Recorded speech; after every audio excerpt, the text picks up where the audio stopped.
Hello friends, स्वागत है आपका मकवाना कोचिंग क्लासेस में। तो आज हम पॉलिटी पर डिस्कशन करेंगे। पॉलिटी के स्पेशल जो जितने भी इंपॉर्टेंट क्वेश्चन हैं उन पर डिस्कशन करेंगे। तो इस वीडियो के माध्यम से कम से कम 10 या 15 मिनट का वीडियो होगा, जिसमें मिनिमम मतलब 50% पॉलिटी हम पढ़ लेंगे। बाकी जो डिटेल क्लास होती है वो तो नहीं कर पाएंगे, लेकिन जो मेन चीज़ें हैं वो। तो आप सभी का बहुत बहुत स्वागत है। तो आज हमारे साथ हमारे जो कोचिंग के मेन स्टूडेंट जो कि ज़्यादा जिनको नॉलेज अच्छा है उनको हम खड़ा करा यहाँ पर। तो आज इनसे पूछेंगे कि जो मैं क्वेश्चन करूँगा ये आंसर बताएंगे। तो मेरा सबसे पहला क्वेश्चन बनेगा कि जो भारत का संविधान है, तो भारत के संविधान को बनाने के लिए संविधान सभा का गठन हुआ था। तो संविधान सभा का गठन कब हुआ था? 6 दिसंबर 1946। 6 दिसंबर 1946। आप सभी में से किसी को याद है कि संविधान सभा का गठन किस मिशन के तहत हुआ था? Cabinet mission. कैबिनेट मिशन आई थी 1946 में, और कैबिनेट मिशन 1946 के बाद ही संविधान सभा का गठन हुआ था। और संविधान सभा का गठन हुआ था 6 दिसंबर 1946। संविधान सभा की पहली बैठक याद है? 9 दिसंबर 1946। 9 दिसंबर 1946।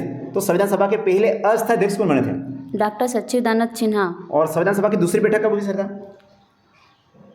संविधान सभा की दूसरी बैठक 11 दिसंबर 1946। संविधान सभा की दूसरी बैठक हुई थी 11 दिसंबर 1946। तो पहले स्थायी अध्यक्ष कौन बने थे? डॉक्टर राजेंद्र प्रसाद। डॉक्टर राजेंद्र प्रसाद पहले स्थायी अध्यक्ष बने थे। ठीक है, अगर कोई क्वेश्चन नहीं आ रहा तो कोई नर्वस होने की सिस्टम नहीं है, मतलब जरूरत नहीं है, वो तो चलता रहता है।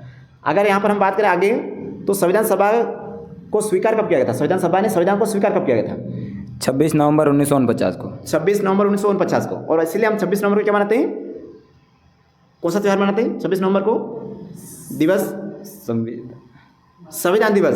26 नवंबर को संविधान को स्वीकार किया, इसलिए हम उस दिन मनाते हैं संविधान दिवस। अगर हम यहाँ पर आगे बढ़ें तो संविधान लागू कब हुआ? 26 जनवरी 1950। 26 जनवरी 1950 को संविधान को लागू किया गया। अगर हम यहाँ पर एक आपको फैक्ट बता दूं कि जो भारत के राष्ट्रगान है, भारत के राष्ट्रगीत है, इनको संविधान सभा ने 24 जनवरी 1950 को लागू किया था। और भारत का जो राष्ट्रीय कैलेंडर है स्वच्छवंत वाला, इसको 22 जुलाई 1957 को स्वीकार किया गया था। ठीक है, ये भी आपको फैक्ट याद रखना है। जितने भी भारत के राष्ट्र पक्षी वगैरह ये भी स्वीकार किए गए थे उस समय।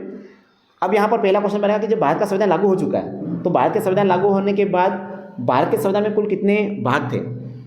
भारत के संविधान लागू होने के बाद उसमें 22 भाग थे। लागू होने के बाद तो 22 भाग है ना। और अभी वर्तमान में पूछो कितने हैं? 25 भाग है ना। अगर भारत के संविधान जब लागू हुआ था उस समय इसमें 22 भाग, लेकिन संशोधन के माध्यम से अभी कितने हो गए? 25 हो गए हैं।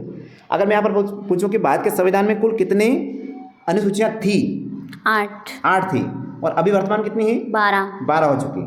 अगर यहाँ पर हम एक और इम्पोर्टेंट क्वेश्चन है कि भारत के संविधान में उस समय कितने अनुच्छेद थे जब लागू हुआ था? उसमें 395। और अभी कितने हैं? 440 से प्लस हो चुके हैं, मतलब बहुत सारे अमेंडमेंट हो चुके हैं। तो आपको ये भी याद रखना है। अगर हम यहाँ पर आगे बात करें अगले क्वेश्चन में, तो हम बहुत अच्छा क्वेश्चन रहेगा कि अब टोटल 12 अनुसूचियाँ हैं, तो हम डिस्कशन करते हैं 12 अनुसूची पे। तो पहले अनुसूची में किसका उल्लेख है? पहले अनुसूची याद है? राज्य उनके संघ और उसके राज्य क्षेत्र, मतलब भाग 1 की बात करें तो भी वही आएगा, अनुसूची 1 की बात करें तो भी वही आएगा, संघ और उसके राज्य क्षेत्र। अनुसूची जो 2 है उसमें भारत के जितने पदाधिकारी हैं उनका क्या है? वेतन है ना। भारत के जितने पदाधिकारी, चाहे राष्ट्रपति हो गए, प्रधानमंत्री हो गए, महान्यायवादी हो गए, जितने बड़े बड़े हैं, इन सबका क्या रहेगा? वेतन रहेगा। और अनुसूची 3 में क्या है? शपथ। जो बड़े पदाधिकारी हैं उनकी शपथ का उल्लेख है। थोड़ी जोर से बोल, कोई दिक्कत नहीं। क्या है? शपथ का उल्लेख है। और अनुसूची 4 में क्या है? राज्यसभा में सीटों का आवरण। राज्यसभा में जो है सीटों का आवरण होता है अनुसूची 4 में। और अनुसूची 5 में क्या है श्वेता? SC ST के लिए प्रशासन, SC और ST के लिए स्पेशल प्रशासन। जो जिले, जो राज्य जहाँ पर SC ST का ज़्यादा प्रतिशत उनका प्रशासन रहता है। अनुसूची 6 में क्या है? असम, मेघालय, मिजोरम को असम, मेघालय, मिजोरम और त्रिपुरा के लिए स्पेशल प्रशासन का पावर दे रखा है। असम, मेघालय, मिजोरम और त्रिपुरा। अनुसूची अगर हम 7 की बात करें तो उसमें केंद्र और राज्य के बीच शक्ति का बंटवारा है। और अनुसूची 8 में क्या है? अनुसूची 8 में बहुत इजी क्वेश्चन है। अनुसूची 8 बहुत इजी, लेकिन क्यों याद नहीं आ रहा? भाषाओं का उल्लेख है ना। अनुसूची 8 में क्या है? भाषाओं का उल्लेख है। और भारत के संविधान जब लागू हुआ उसमें टोटल उसमें 14 भाषा थी, लेकिन अभी वर्तमान कितनी हो गई? वर्तमान में भाषा 22 हो गई। अभी इनकी संख्या कितनी हो गई? 22। पहले 14 थी। अब अगर हम जाते हैं आगे भाग अनुसूची 9 पे, तो अनुसूची 9 में आपको मिलेगा नगर निकाय नहीं, अनुसूची 9 में आपको मिलेगा भूमि का आवंटन, है ना, जल जंगल जमीन वाला। और अनुसूची 9 पहले संविधान संशोधन के माध्यम से जोड़े 1951 में। अगर हम बात करें अनुसूची 10वीं में क्या है, दल बदल दल संबंधित कानून है और इसको 52वें संविधान संशोधन 1995 के द्वारा जोड़ा गया था इसको। और 11वीं अनुसूची की बात करें तो उसमें क्या है, 11वीं नहीं आती, 11वीं में क्या है, नगर निकाय। नगर 11वीं में आपको मिलेगा पंचायतों का उल्लेख, पंचायती राज व्यवस्था का उल्लेख कहाँ पर मिलेगा, तो अनुसूचियाँ पूरी कंप्लीट हो चुकी हैं। अभी हम यहाँ से आगे बढ़ते हैं भाग में। तो टोटल 22 भाग के बारे में हम यहाँ से इंपोर्टेंट जो है उन पर पढ़ेंगे। तो भाग 1 तो बहुत इंपॉर्टेंट है, जिसमें संघ और राज्य स्तर का उल्लेख, आपको सबको पता है संघ और उसका राज्य स्तर का उल्लेख। लेकिन भाग 1 अनुच्छेद बताना है आपको, भाग 1 के जितने भी अनुच्छेद 1 से 5 तक है, 1 से लेकर 4 तक। 4 अनुच्छेद 1 से लेकर 4 तक आपको क्या मिलेगा, संघ और उसका राज्य क्षेत्र मिलेगा। मतलब भारत में 28 राज्य और 8 केंद्र शासित प्रदेश, इनके बारे में आपको उल्लेख मिलेगा भाग 1 में, अनुच्छेद 1 से लेकर 4 तक। भाग 2 में क्या है, नागरिकता। भाग 2 में नागरिकता मिलेगी आपको, और अनुच्छेद 5 से लेकर 11। 5 से लेकर 11। भाग 3 की बात करता हूँ, मौलिक अधिकार। मौलिक अधिकार। और मौलिक अधिकार कौन से अनुच्छेद में है, याद करो बहुत। 12 से लेकर 12 35। से लेकर 36 तक। 36। और मौलिक अधिकार कहाँ से ले गए, अमेरिका से। अमेरिका से ले, बहुत अच्छा। तो मौलिक अधिकार कहाँ से लेकर, अमेरिका से लेकर 12 से 36 तक उसका उल्लेख है। तो ये अपना भाग 3 में है। अगर हम यहाँ पर आगे बात करें तो भाग 4 में, तो भाग 4 में क्या है, नीति निर्देशक, राज्य के नीति निर्देशक तत्व, और इसका उल्लेख कौन से अनुच्छेद में है, 36 से 51 36 से 51 तक। मौलिक जो राज्य के नीति तत्व है ये कहाँ से ले गए, आयरलैंड से ले गए। अगर हम बात करें भाग 4A की, तो पता है मौलिक कर्तव्य। मौलिक कर्तव्य कौन से अनुच्छेद में, अनुच्छेद 51A में। और कहाँ से ले गए, रूस से ले गए। तो ये बहुत इजी थे। अब हम आगे बढ़े भाग 5 में। तो भाग 5 में आपको क्या मिलेगा, संघ केंद्र, संघ या केंद्र का उल्लेख। और भाग 5 में संघ या केंद्र का उल्लेख मिलेगा। और भाग 5 में आपको स्पेशल अनुच्छेद कहाँ से कहाँ तक, 52 से 151, 52 से लेकर 151। और भाग 5 में किस किस के बारे में अपन पढ़ेंगे, कुछ नाम बताओ। भाग 5 में अपन क्या क्या पढ़ते हैं, राष्ट्रपति, बोल। हाँ, भाग 5 में किसके बारे में पढ़ते हैं अपन खास करके, राष्ट्रपति, प्रधानमंत्री, हाँ, महान्यायवादी, मंत्रिपरिषद, संसद, इनके बारे में, लोकसभा, राज्यसभा, हाँ, सुप्रीम कोर्ट और भारत के नियंत्रक और महालेखा परीक्षक। तो यहाँ पर मेरा पहला क्वेश्चन रहेगा कि राष्ट्रपति का उल्लेख कौन से अनुच्छेद में, 52 में। राष्ट्रपति का उल्लेख अनुच्छेद 52 में। अगर मैं यहाँ पर तो जो राष्ट्रपति वो शपथ कौन से अनुच्छेद में लेते हैं, राष्ट्रपति शपथ कौन से अनुच्छेद में लेते हैं, याद नहीं, हाँ, राष्ट्रपति शपथ कौन से अनुच्छेद में लेते हैं, 66 में।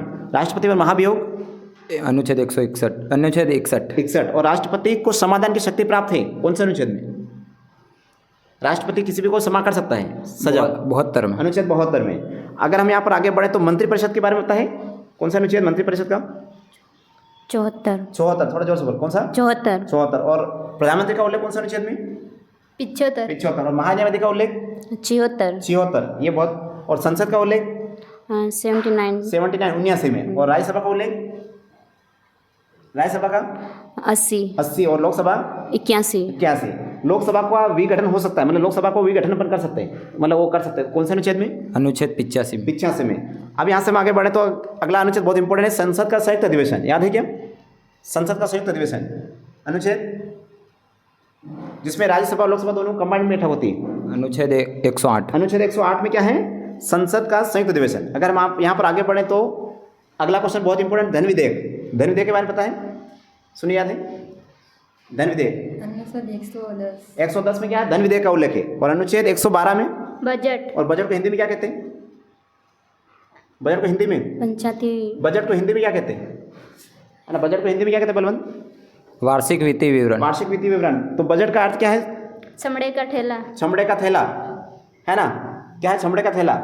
और अभी वर्तमान का जो बजट वो किसने प्रस्तुत किया, सीतारमण, निर्मला सीतारमण, भारतीय वित्त मंत्री कौन, निर्मला सीतारमण। ठीक है, अगर हम यहाँ से आगे बढ़ें तो अगला जो क्वेश्चन बहुत इंपॉर्टेंट रहेगा, 123 आर्टिकल 123, अध्यादेश जारी करने की, राष्ट्रपति को अध्यादेश जारी करने की शक्ति है आर्टिकल 123 में। और आर्टिकल 124 में क्या है, अनुच्छेद 124, बहुत इजी है, याद भी होगा, नहीं याद है, यूपीएससी का नहीं, भाग अनुच्छेद 124 अगर याद करोगे तो हो जाएगा। हाँ बोलो, बताओ। सुप्रीम कोर्ट का उल्लेख आर्टिकल 124 में आपको सुप्रीम कोर्ट का उल्लेख मिलेगा, अनुच्छेद 124 में। अगर मैं पूछूं कि सुप्रीम कोर्ट के पहले मुख्य न्यायाधीश कौन थे, हीरालाल जे कान्या। और वर्तमान याद है, डीवी चंद्रचूड़। ना। तो सुप्रीम कोर्ट की बात करें तो सुप्रीम कोर्ट का उल्लेख कौन से अनुच्छेद 124 में है, और सुप्रीम कोर्ट के जो पहले मुख्य न्यायाधीश थे वो कौन थे, हीरा लाल कान्या, और वर्तमान में कौन है, डीवाई चंद्रचूड़। यहाँ से हम आगे बढ़ेंगे तो आपको जाना है सीएजी पे, है ना। सीएजी यानी कि भारत के नियंत्रक और महालेखा परीक्षक। तो भारत के नियंत्रक और महालेखा परीक्षक का उल्लेख कौन से अनुच्छेद पता है, नियंत्रक और महालेखा परीक्षक। न्याय तो कोई दिक्कत, नर्वस नहीं, सभी को याद थोड़ी ना होता, इतना नहीं याद है।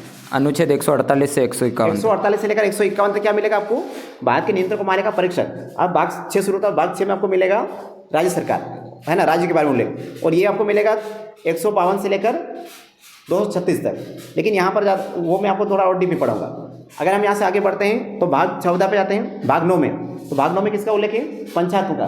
तो भाग 9 में पंचायत है, उनका उल्लेख कौन से अनुच्छेद में है, अनुच्छेद 243 से लेकर 243 ओ तक।